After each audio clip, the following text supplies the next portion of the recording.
요셉은 그의 형제들을 마지막으로 시험하려 합니다. 아마 20년 전 자기를 노예로 팔았던 형들이 어떻게 변했는지를 요셉은 확인하고 싶었던 것 같습니다. 형제들이 처음 이집트로 곡식을 사러 왔을 때 요셉은 정탐꾼일 수 있다는 핑계로 형제 중 시므온을 볼모로 잡아두고는 베냐민을 데려오도록 하였죠.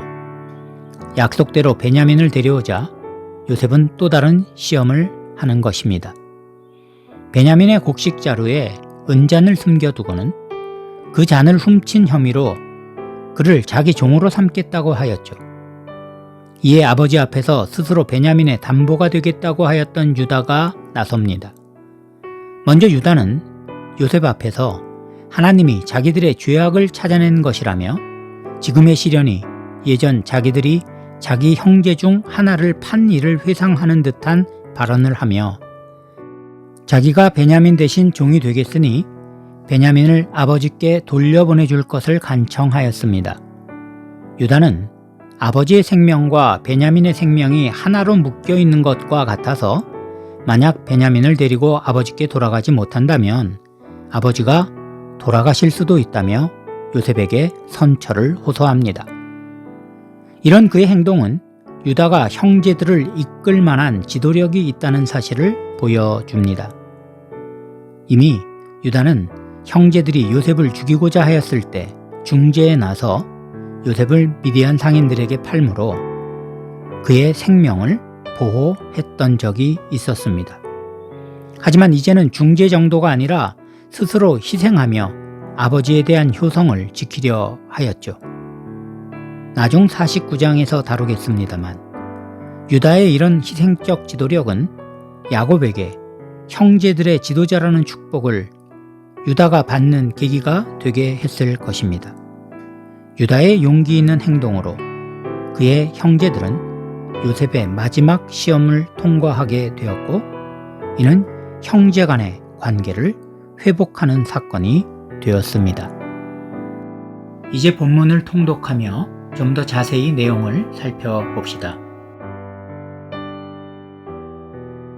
44장 요셉이 그의 집 청지기에게 명하여 이르되 양식을 각자의 자루에 운반할 수 있을 만큼 채우고 각자의 돈을 그 자루에 넣고 또 내 잔 곧 은잔을 그 청년의 자루 아귀에 넣고 그 양식값 돈도 함께 넣으라 하매 그가 요셉의 명령대로 하고 아침이 밝을 때에 사람들과 그들의 나귀들을 보내니라. 그들이 성읍에서 나가 멀리 가기 전에 요셉이 청지기에게 이르되 일어나 그 사람들의 뒤를 따라가서 그들에게 이르기를 너희가 어찌하여 선을 악으로 갚느냐 이것은 내 주인이 가지고 마시며 늘 점치는 데에 쓰는 것이 아니냐 너희가 이같이 하니 악하도다 하라. 청지기가 그들에게 따라가서 그대로 말하니 그들이 그에게 대답하되 내 주여 어찌 이렇게 말씀하시나이까 당신의 종들이 이런 일은 결단코 아니하나이다. 우리 자루에 있던 돈도 우리가 가나안 땅에서부터 당신에게로 가져왔거늘 우리가 어찌 당신의 주인의 집에서 은금을 도둑질하리이까.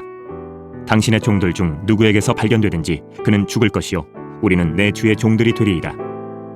그가 이르되 그러면 너희의 말과 같이 하리라.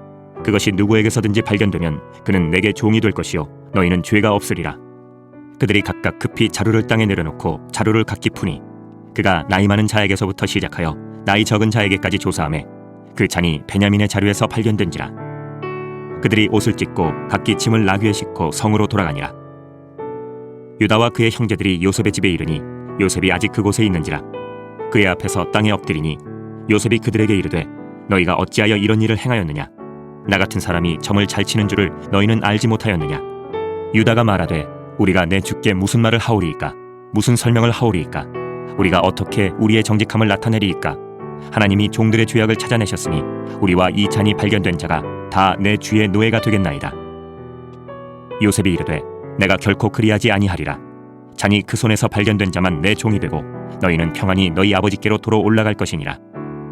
유다가 그에게 가까이 가서 이르되 내 주여 원하건대 당신의 종에게 내 주의 귀에 한 말씀을 아르게 하소서.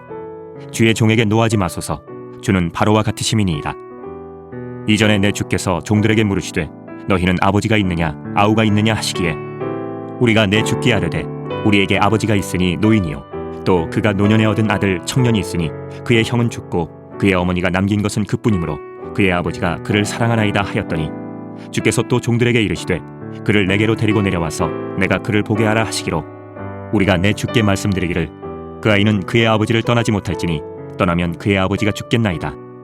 주께서 또 주의 종들에게 말씀하시되 너희 막내 아우가 너희와 함께 내려오지 아니하면 너희가 다시 내 얼굴을 보지 못하리라 하시기로 우리가 주의 종 우리 아버지에게로 도로 올라가서 내 주의 말씀을 그에게 아뢰었나이다.